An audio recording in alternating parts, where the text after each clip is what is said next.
How to Be Popular is a story by MegIz, who is a member of this website. It's about a girl who wants to be popular and hangs out with the most popular girl in her school. Have you ever wondered how to be popular in high school or middle school? It's not so easy. Macie Rifter was the most popular girl in my school. I knew her name because of all the stories I heard about her. Since I was new, she took me under her wing, and we soon became best friends. However, that is not how the story ends. There is a story hiding behind the one I just told you. A terrifying story that left me scarred for life. Macie Rifter was staring at me. I was say, I'll be myself. I started to wonder why she was taking such an interest in me. Perhaps it was because I was the new girl. Eventually, Macy got up and walked over to me. "Hi, my name is Macy," she said, flashing a smile. "But I'm sure you already know that." It was easy to see why she was the most popular girl in school. She looked pretty and spoke politely. Everything about her was nice, sweet, and wholesome. Most of all, she was very smart and knew how to manipulate people. "Nice to meet you," I replied, holding out my hand. "I'm Bobby." She shook my hand firmly and flashed her winning smile again. "How about you come sit at my table?" she suggested. I nodded my head. Then, picking up my lunch tray, I followed her back to her table. She pointed at another girl and told her to sit at another table. She told me to sit in the girl's spot. I felt bad about forcing the other girl to change seats, but shook just it off. I mean, I was with the most popular girl in the school. Who was I to question her rules?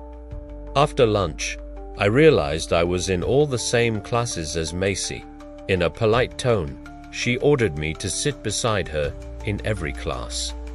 But something didn't feel right about her.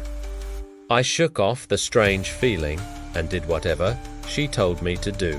We quickly became best friends.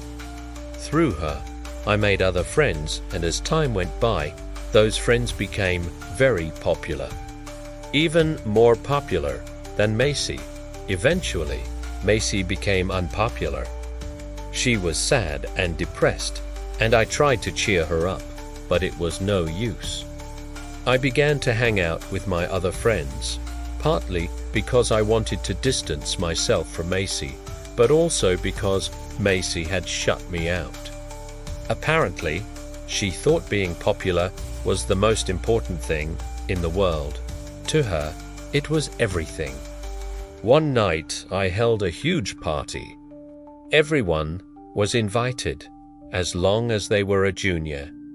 I met up with Macy once all of my friends had disappeared. She had finally became happy, and we laughed and talked for a while. It was almost the end of the party, and I had begun to look for my friends. I looked in my bedroom and found a dead body sprawled across the floor. The face had been sliced off, and the eyes had been plucked out. I screamed and ran to Macy. Everyone else had gone home, and she was the only one who had stayed. When I opened the door, I was horrified.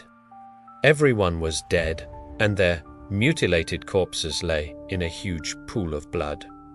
Macy stood in the middle. The corpses were set up around her, their sightless eyes staring at her as if in adoration. When she turned and saw me, an evil smile stole across her face. She was holding a large kitchen knife in her hands. "What did you do?" I yelled and started to cry.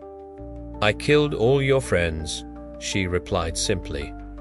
"They were ranked above me, and I had to become popular again. It's not easy. How do you think I managed to stay popular all these years?" She shoved me into a corner and held the knife inches away from my face. Are you going to kill me? I asked through clenched teeth. You know I have to, she replied, stroking my hair with the tip of the knife. You're the only one standing in my way, but I'm not even that popular, I said, my voice breaking. But you're more popular than I am, said Macy as tears started to stream down her face. I want my popularity back. Besides, now you know about all this, I can't let you live. She launched herself at me. Grabbing her wrist, I managed to wrestle the knife out of her hand. It fell to the floor. She put her hands around my throat and started choking. I kicked and squirmed, trying to break her grip, but she was too strong. Just before I blacked out, she whispered in my ear, "Goodbye." I woke up in the hospital. A group of people were crowding around me. My mother was crying as she told me that Macy was in jail. I gulped and tried to say something, but no sound would come out. When I put my hand to my throat, I felt stitches all across my neck. The horrible memories began rushing back, and my mother politely asked all of the other people to get out of my room and let me rest. Then she turned on the TV. It was a news flash about Macy escaping jail. Now I'm all grown up. I have to beautiful husband, première leaving fille. They never caught Macy. She's still out there, somewhere. I spend my life worrying that she will return someday, looking for revenge. Never try to be the popular girl in school. It's just not worth it.